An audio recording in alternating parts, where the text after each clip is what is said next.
అధికార పక్షాన్ని ఒకటే అడుగుతున్నాను. ప్రతిపక్షంగా ఉన్నప్పుడు కనిపించిన 33,000 పోస్టులు అధికార పక్షానికి వచ్చేసరికి 6,000 ఎలా అయ్యాయి? అసలు డిఎస్సి ఎందుకని సజ్జల రామకృష్ణ గారు అసలు ఒక గురువు చెప్పింటేనే ఇక్కడి వరకు వచ్చినారని ఆయన ఆ మాత్రం గుర్తించలేకపోయినారా? విద్యాశాఖ మంత్రిగా పనిచేస్తున్న బొత్స నారాయణ గారు అసలు ఏం చదివినారని వాళ్ళకు విద్యాశాఖ మంత్రిగా ఇచ్చినారు? అసలు విద్యకు సంబంధించిన కొద్దిగైనా కామన్ సెన్స్ ఉందా?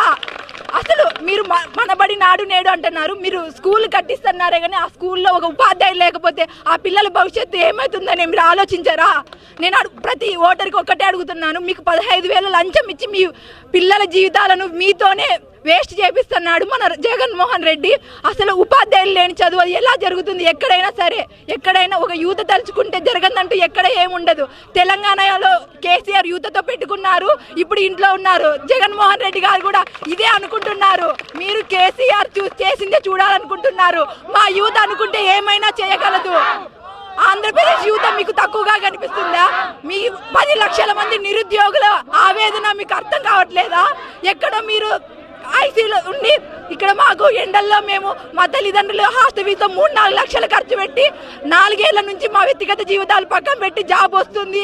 పల్లెల్లో మమ్మల్ని ఎన్నప్పటికీ మేము మా చదువు కోసం మా వ్యక్తిగత జీవితాలన్నీ వేస్ట్ చేసుకొని మరీ జీఎస్సీ కోసమే పోరాడుతున్నాం. కానీ మాకు మీరు 4.5 ఏళ్ళకి ఇచ్చింది ఏమి నిరీక్షణ?